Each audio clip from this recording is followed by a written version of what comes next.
Hi Dan. Hi Des. So last week you asked me some quick fire questions Did. and I answered them. Now it's my turn. Mm-hmm. So I'm going to ask you a couple of words I want you to. Alright, hit me. Pinterest, Awesome. coffee, Addictive. green smoothies, Painful. beards. Amazing. Okay, let's get on with the show.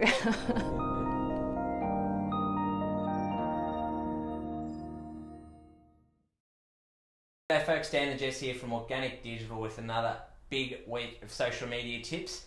And this week we're taking it up a notch actually. We're focusing on something that's a little bit more advanced. This week we are talking about Twitter, but we're taking it up another level for people that want to find out how they can get a bit more out of the platform. Yeah, so focusing a bit more this week for people who are on Twitter and they've maybe been on there for a while, they're comfortable with using the platform, but they want to know what steps they can take to really increase their presence on Twitter. So we're going to run you through some tips and some tricks that we use. So starting off with Twitter chats. Now, Twitter chats are a great way to find like-minded people that are discussing the same topic as you. We've got a link in this blog post to a couple of websites that have directories of different Twitter chats, and you can search by keyword, and it's highly likely that you'll find discussions that are either hosted by a single person or they're just scheduled at a certain time throughout the week, and you talk about that actual particular topic. It is the best way to find people talking about what you excel in, what your business is involved in, and it's highly likely that the more you engage in those Twitter chats, the more followers you'll get, and obviously the more engagement as well. Dan's love of Twitter chats is on par with his love of Pinterest. I do love a good Pinterest chat. Hashtag PinChat. Loves it.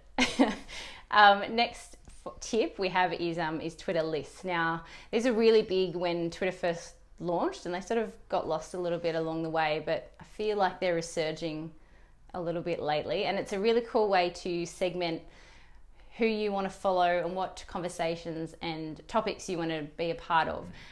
So if you want to, for a normal user perspective, if you want to go and follow all the players on your favorite football team, you can create a list of them there, and you can also create private lists, so then that way you can be following your competitors without them knowing, which is a really handy thing to do. Yeah, and the next tip that we've got, we're focused on 4 main tips this week, and the third one is something that people don't actually know exists, and because it's in the Twitter advertising suite, so people think that it actually costs them money, but it's actually free, and it's a super easy way to generate email subscribers directly from their Twitter feed. So they're called lead gen cards, and they're free to set up. We'll give you some directions on exactly how and where you need to set them up. You get a link to a Twitter card, you tweet it out, and there's basically a nice big call to action that says give these people, this Twitter account, my email address, and you actually get the people's Twitter username, their name of their Twitter account, and their email address that's attached to their Twitter account. It's a super easy way to grow your email subscriber database, and it's completely free. Which is awesome. Yeah. And final one on our list is Twitter images. Now, it might seem like a really basic thing, and a lot of you probably are already doing it, which is great.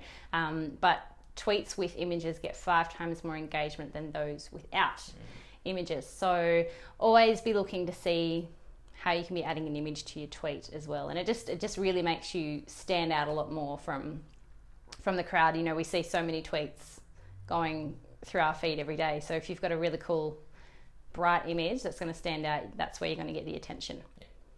And this week, as part of our free download, it is important that when you do create those images, you are actually creating them in the right specs, the specifications, so they do suit the Twitter feed as people are scrolling down. So there's a nice simple download, one with a couple of tools that will help you create images on the go and also on your desktop, and also to make sure you're creating them in the right size. So there are 4 simple tips that you can implement straight away. Like I said, there are more in the blog post, so make sure you go through and read the rest of those tips that we've got. But hopefully this will help you take your Twitter game just to another level. And next week, we're going to be focusing on some more advanced topics. So, in Twitter type style, tweet us and tell us what you would like to cover next week. Focus on Twitter at the moment, but we'd like to know what topics you'd like us to discuss more about. If we can delve into some more detail for you, we'd love to be able to do that. Until next week, it's bye for now. Bye.